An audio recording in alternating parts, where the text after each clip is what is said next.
I hope you all must have understood that we have gathered here to celebrate the most auspicious birthday of our Lord Ram, who appeared in Ayodhya at the 9th day Chaitra month Shukla Paksh at 12 noon. Let's start our celebration with a dance presentation on the birth of Lord Ram.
Tulsidas ji कहते हैं कि राम नाम के आश्रय के लिए बिना जो लोग मोक्ष की आशा करते हैं अथवा धर्म अर्थ काम और मोक्ष विचारों परमार्थ को प्राप्त चाहते हैं वो बरसते बादलों के गुल्लों को पकड़कर आकाश में चढ़ जाना चाहते हैं। भाव यह है कि जैसे कोई बादलों के गुल्लों को पकड़कर आकाश में नहीं चढ़ सकता, वैसे ही राम नाम के आश्रय बिना कोई भी परमार्थ को प्राप्त नहीं कर सकता। So let's plunge into the names of Lord Ram with the Ram Bhajan.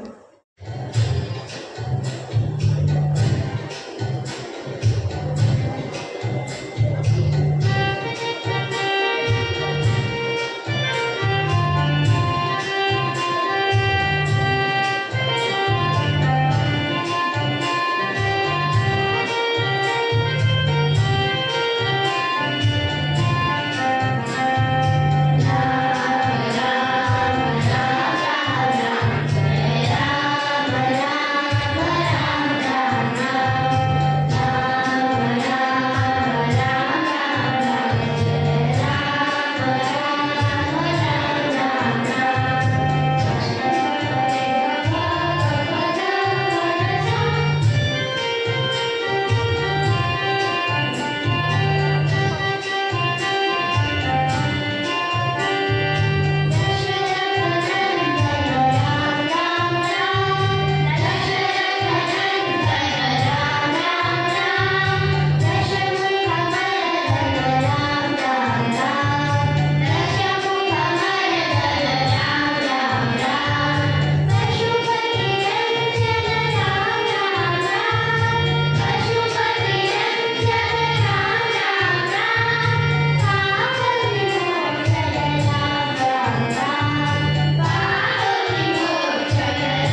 मुनिवर, आपके दर्शन से तो मैं सुपात्र और धार्मिक बन गया।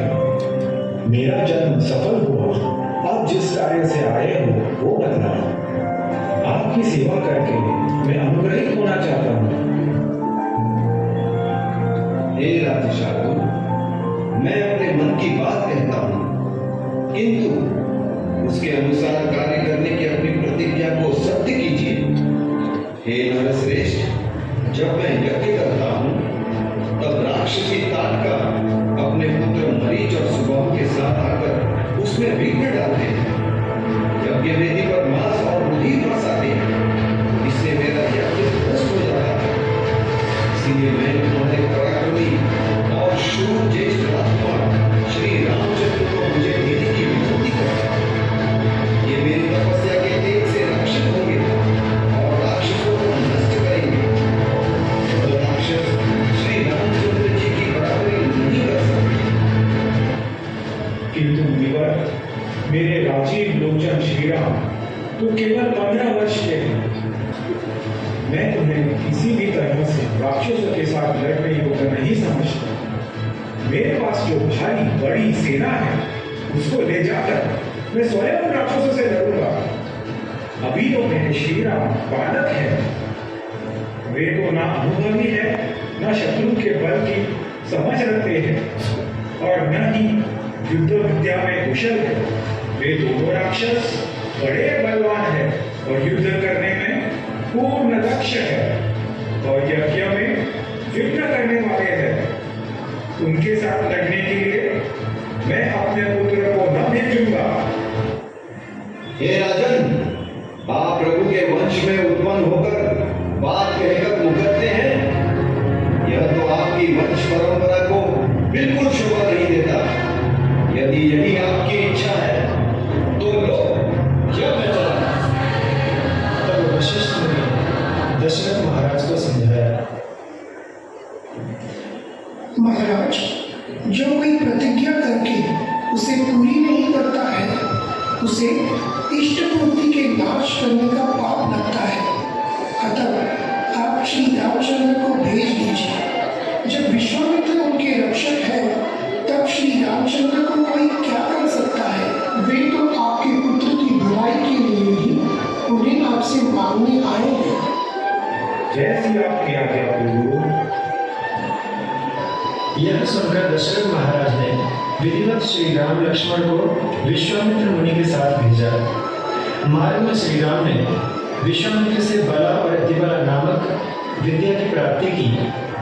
गंगा पार करके उन्होंने ताटका वन में प्रवेश किया, जहाँ ताटका, मारीच और सुबाहु ने ऊधम मचाकर वन को उजाड़ और भयंकर बना दिया था। ताटका वन के लिए मुनिवर की आज्ञा प्राप्त होते ही शत्रुघ्न श्री राम ने अपने धनुष के मध्य भाग में मुट्ठी बांधकर उसे जोर से पकड़ा और उसकी प्रत्यंचा पर तीव्र टंकार दी। उसकी आवाज से संपूर्ण दिशाएं कांप उठी। उसे सुनते ही ताटका बड़े ही क्रोध से उस दिशा में दौड़ी और एक बात उठाकर गर्जना करती हुई श्री राम की ओर चली। उसने धूल का विशाल बादल बनाकर दोनों भाइयों पर पत्थरों की वर्षा की। तब रघुवीर अपनी बाण वर्षा के द्वारा उस शिलावृष्टि को रोककर उस निशाचरी के द्वारा मारते हुए बाणों से काट दिए और लक्ष्मण ने उसके नाक कान काट दिए।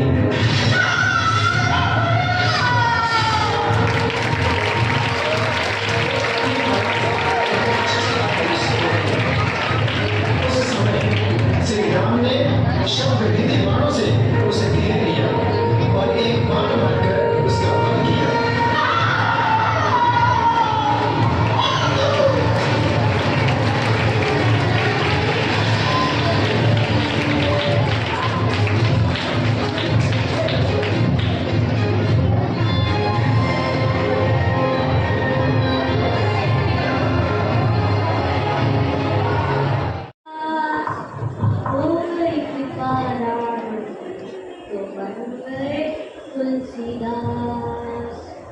Tulsidas ji says here, people keep praising me all the time, calling me Tulsi, Tulsi. Tulsi, however, is as insignificant like the grass in the woods. It's only when Lord Ram decided to bestow his bliss on me that he became famous. He was known as Tulsidas. So just like Tulsidas, let's pray and surrender to the compassionate Lord for his mercy and grace on all of us on this auspicious occasion of Ram Navami. We would like to thank each one of you for enthusiastically participating in the celebration and making it a success. Thank you. School, Himanshi Mandalia and Krishi Mandalia, Arnav and Janil. Thank you so much for coming. And also the parents of Vamakshi Bhatt, Kiara Kanchan, Janvi Desai and Hanisha Oja. Thank you so much for blessing this occasion. Thank you all very much.